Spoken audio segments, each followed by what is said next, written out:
So we have a couple of compartments on this side. This one here is for storage of miscellaneous fittings, different things that you might want to store and not put in the cab of your truck. So this box arrangement here is what we call a wet box.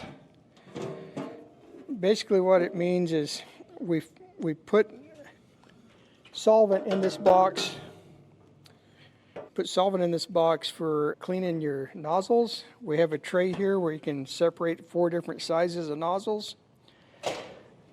You can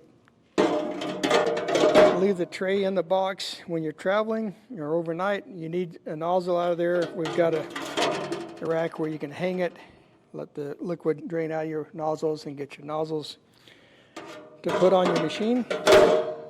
Helps keep those clean and ready for use. We have these Jeep latches here. This bottom box is what I typically call a glove box. A lot of times I'll slip my gloves in there, or a spanner wrench, or something that I'm using all the time, just so I don't get it over the cab of the truck.